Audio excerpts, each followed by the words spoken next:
Here, homework 4, going to be all factoring review, a bunch of factoring stuff that we did, hopefully in intermediate algebra and probably in introductory algebra. First one is when you're going to factor out the greatest common factor. Normally if there's only two terms, that's the first thing you want to do is see, does it have a greatest common factor? So if I have 16 and 12, 16 and 12 are both divisible by 4. If I have an n squared and n to the third, I always use the lower exponent, the n squared. So I'm going to put the 4n squared.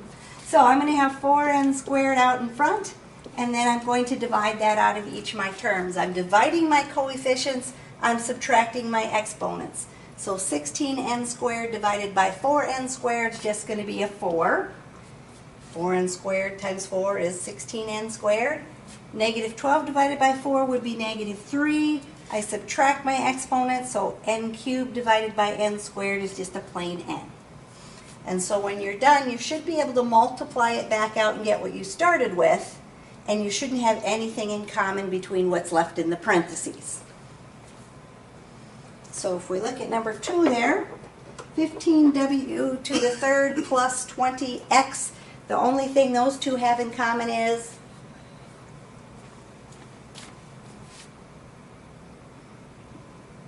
5. So I'm just going to have a 5. The variables don't have anything in common. So my greatest common factor is 5, and if I divide 5 out of there, I'm going to be left with 3w to the third plus 4x, right? And again, you'll notice that these two things won't have anything in common when you're done. So go ahead and try to factor number 3 there.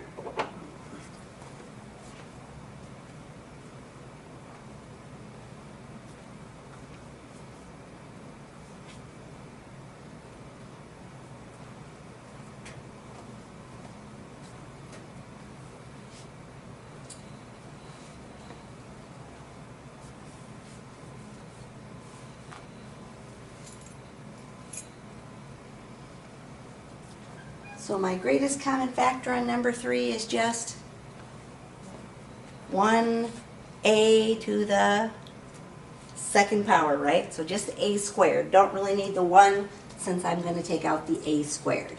But the numbers don't have anything in common other than 1. So if I take out the a squared, I'd be left with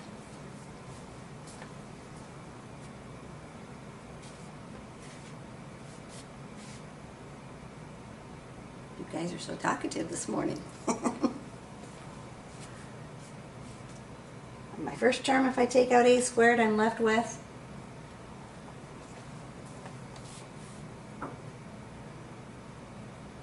the 12, right? Because we didn't do anything with the number. And then I subtract my exponent, so I get a to the second power, right?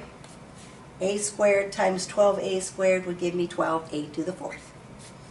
Minus, on my other term, if I take out the a squared, I'm left with just the 23.